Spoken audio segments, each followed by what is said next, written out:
I'm Lynn. I'm Amanda. And this is the Pursuit of Badasserie, the podcast.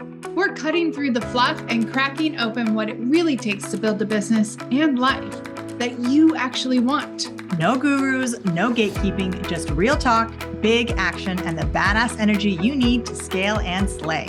Some episodes, it's just us. And sometimes we bring on powerful guests with stories that'll hit home. Either way, this is not about playing small. It's about going all in. Let's get after it. Hey there, I'm Lynn. And I'm Amanda. Welcome to the Pursuit of Badasserie, the podcast. We love systems. You know, if you've been listening to us for a while, you know we love systems. But small business owners are often buried under systems that aren't working or never worked or they think will work. If you've got 5,000 different CRMs, but 3 different project management tools and nothing's talking to one another, that's probably why your needle's not moving. So today we're talking about what systems you need and don't need to scale and what that looks like so we can ditch everything else. Yes. And first thing I want to add to this, when I saw this, I was like, keep it simple, stupid. Like at the end of the day, and I literally was just thinking about this a couple weeks ago, dealing with some new clients, and like they're so old school in their systems, but it works. And so keeping it simple, not overcomplicating it, and really making decisions with discernment and some education is super important. In fact, for my new client, we're literally having a group call after this recording with Zoho, which is a huge CRM, like massive thing, to make a decision based on, what big CRM that we're going to do. And anyway, so yeah, keeping it simple though is going to be key. Yeah, because scaling is not about adding 400 different types of software and different automations that you don't understand to begin with and all this extra noise in your business, because the more clarity you have in your business and the simpler things can be, the easier it is to teach other people, the easier it is to see where the system is broken. So taking yourself to the next level can often mean automations and systems and things, but we don't want to start adding systems to an already broken system because it's not going to get better by just adding more crap to it. We want to simplify things and then move in the direction that actually works for your company, rather than just kind of like someone said this is good and then so-and-so swears by this system and then I heard that so-and-so uses this. Like that's not going to work for every business. And if you do it that way, you're going to end up with just all these recurring payments that you have no idea how to use, and you end up not using at all because it isn't working for your business. Both Lynn and I have done that. We've been like, we bought this great system. We're like, it's going to be great. We're going to use it. And then we never use it. Mm-hmm. Or we start for like 5 minutes to use it. And then a month later, no one's using it. So because there's a learning curve when you're implementing a new system. So listen, if you're just starting off, like figure out what works for you and then you add to it, like Amanda said. And for those of you who are already in it, this is your time to actually analyze, take a reality check of what systems you currently have on and offline, right? So there are lots of systems offline as well that aren't automated. And then online, we can give some examples in a second and see what's working, what's not. That's going to give you the kind of tangible data, if you would, to make your movement forward. Because if you already have a bunch of systems on and offline, which if you're in business, you do, even if they're ad hoc, then you need to kind of look it over, look at what your goals are in the 1 year and in the 5 year, and then make sure that what you have is working towards that. So let's talk about difference between like examples of on and offline systems. So back in the day when I used to set meetings, this was actually my favorite, set meetings for my 2-way pager sales reps, I had a little 3x5 like card, what were they called? The Rolodex? Yeah. The Rolodex. I mean, it wasn't the fancy one with the little wheel. Mine was just like little, it just like a recipe holder.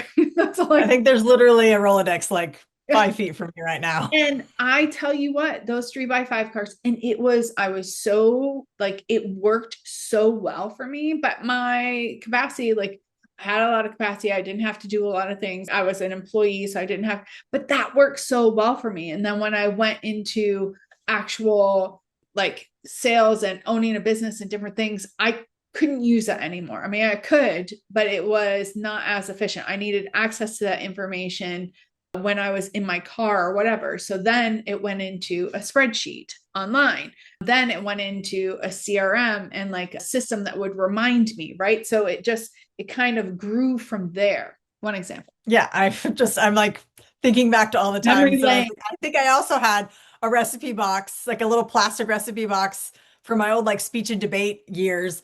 And so I had like little tiny little organizers that had the letter, and then I had color coded each one. Like red means don't call, like, very sophisticated, air quotes on that one. It's very sophisticated, but it worked.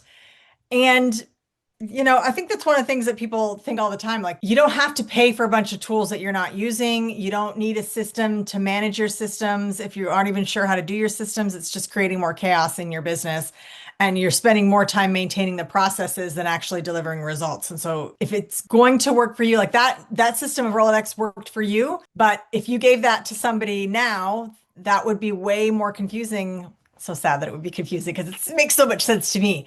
But if I gave my Rolodex to anybody who is younger than, I don't know, 35, they would have no idea what to do with it, how to work it. So again, Like a map.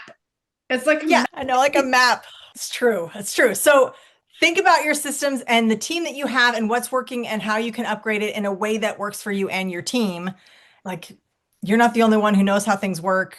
You have other people on your team that you can rely on. You don't want to be the bottleneck in your own business. Yeah. So, So think like, of systems as the collection of repeatable processes and tools that keep your business moving forward, keep it predictable, keep it measurable, sustainable. So doing a data dump of all the systems on and offline are really important. And you have them. You have them somewhere, even if it's ad hoc, lead generation, sales, client delivery, or operations like project management or onboarding, your feedback loops. Finances, are you doing it old school? Are you doing it through QuickBooks or Wave or whatever? Like marketing and content, your communication and team support, your technology and tool stacks.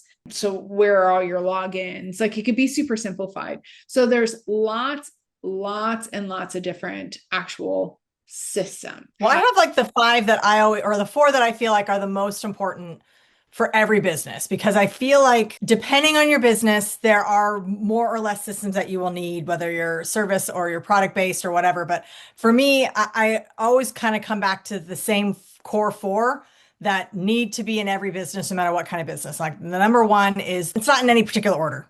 Okay.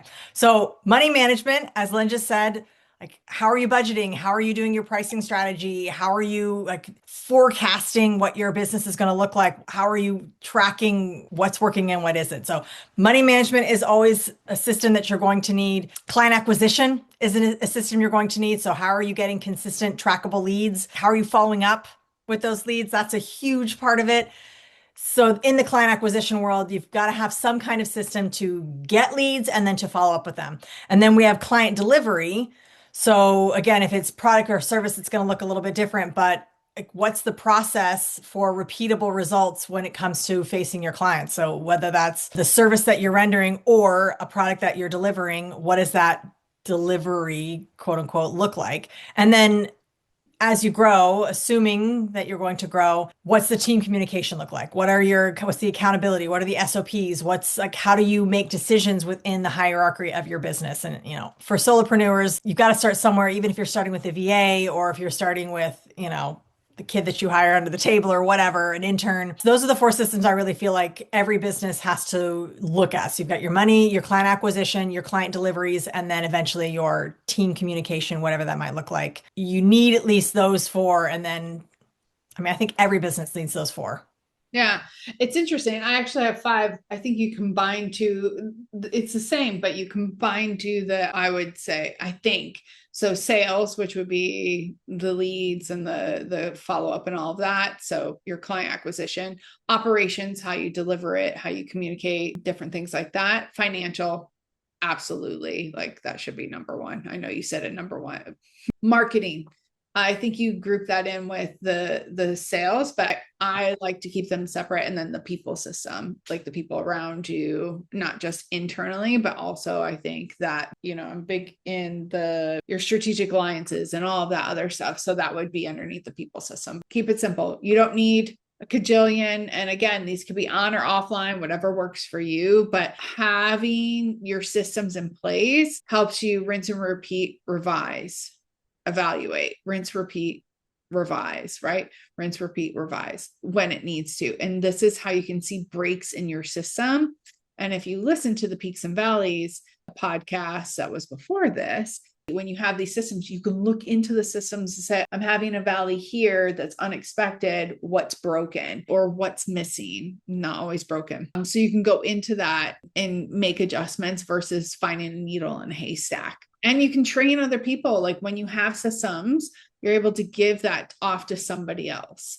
And then once you have all of those and you've identified them, that's when you start automating them to save time. I remember I know I use the security business a lot, but there were so many learnings because this was like my first real legitimate company. I had companies before, but this one was like, I had employees, I was moving things. We were making good money. It was my largest company to date. And I remember making the transition from all calls coming to my phone to going to a call center, right? That's part of a system. And like I saw the jump in client acquisition or conversations because they were getting an instant conversation. I remember going from manually entering all the monthly cards in to having that as a program. And so a lot of times when we go from this to this, there is a financial investment. There's definitely a learning curve, but it saved me so much time. It gave me freedom so I can spend it in other places. And so I'm sure you've been through this without realizing you've been through this, but yeah, you automate after you stabilize. You figure out what needs to be done, then you automate. Yeah. When you're thinking about upgrading versus simplifying, I think if you look at your business, you think, okay, is it breaking? Is the system breaking because we're growing and we've outgrown the system?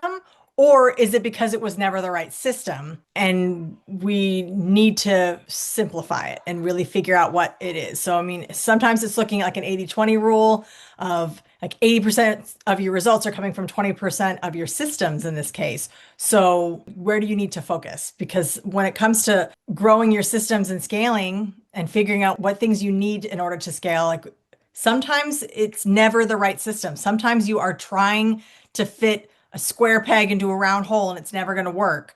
Yeah. And sometimes it's just because you've outgrown it.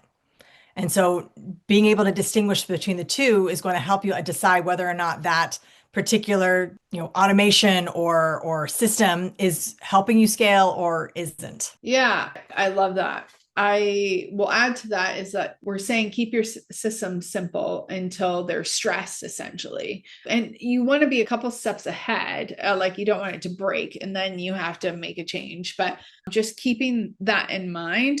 And then also, and we didn't touch on this, but I know we both, like when we're helping clients or even when we're looking at our own systems and maybe investing in a new system, we never buy or advise you to buy if you're going to do a new system, or even if it's not purchasing. We never advise you to go into a new system unless it has growth potential so you can grow into it.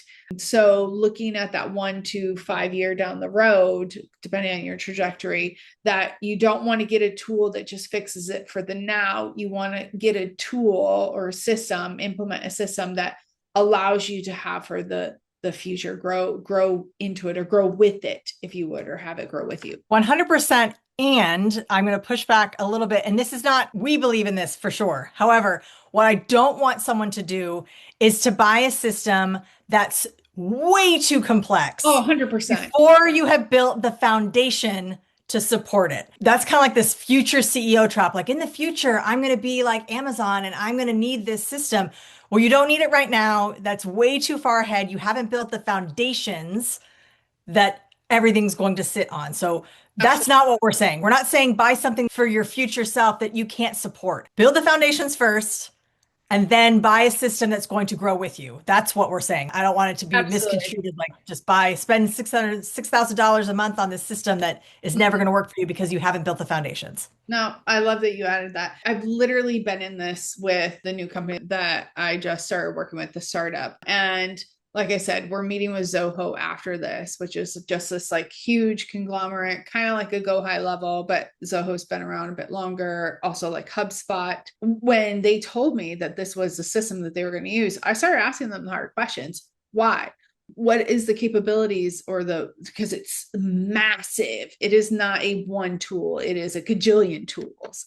Like who's going to implement this? Who's going to do this? Like what are the reasons why this versus, and it's actually between two, they're deciding between HubSpot and Zoho, but there were certain key aspects that really interface with certain, like the website design and different things that they needed in this and certain capabilities that these two have. But for a brand new, although their business it's a big business. So it's not like a mom and pop. It's a big business and it will make a lot of money. So they have the finances, but they also had a reason behind why. Usually with big things like that, you can kind of pick and choose some of the parts of it that you want to use. When we first put our stuff online, I did have Kajabi a long time ago before Badasserie, but I realized like it's a beast that I don't want to invest time in, and I don't need to have that for what I was doing. So we went to Teachable, had Teachable for a while, but then when we started to build and grow, we reevaluated what system we needed in order to really build us into that future step.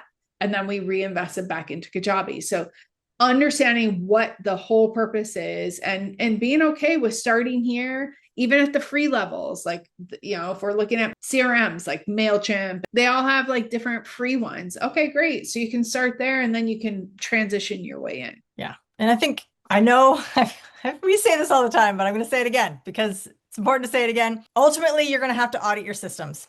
Yes. And audit them quarterly, audit them however often you need. Like what's going to stay, what's going to grow your business. Those are things that you have to ask yourself because, as we said in our last episode, businesses are cyclical because there's going to be peaks and valleys in your business because there's going to be growth and you're going to outgrow things. And if you don't evaluate it and you don't look at it, you're never going to get to that next level because you're always going to be stuck in a system or automation or whatever that isn't working for your business. Yeah, you're creating paper walls, glass ceilings for yourself and or hemorrhaging money that you don't need to be and or leaving money on the table. So choice is yours, people. So if you like this podcast, go ahead and leave us a comment, hit subscribe. And if you feel like this podcast would be of benefit to one of the people in your network, go ahead and share it with them. We'd love that. And you know what? If it's not a hell yes, it's a hell no. If the system doesn't make you faster, clearer, or freer, it's a no. And if you have questions, hit us up and we would love to talk to you about it. So that is a to-do for you guys. I mean, you're listening to this podcast. Go ahead and evaluate your system. What's a hell yes? What's a hell no? The systems that you have currently. What's working for you? What have you put the efforts into? Just do a little bit of eval. And if you have a team, try to do it separately and then come together and talk about it because it'd be interesting to see what their opinions are of it as well. And start simplifying. Good idea. We should do that. Yeah. Lean it down. Anyway, we love having you. Again, leave us a comment. Let us know what you learned and what you want to hear otherwise. And until next time, get after it. Thanks for tuning in. But remember, listening is not doing. Take what you heard today and move. Share the episode, leave us a review, and tag us when you take action. Head over to the pursuitofbadasserie.com and see how we're helping entrepreneurs get results without the fluff. Until next time, let's get after it.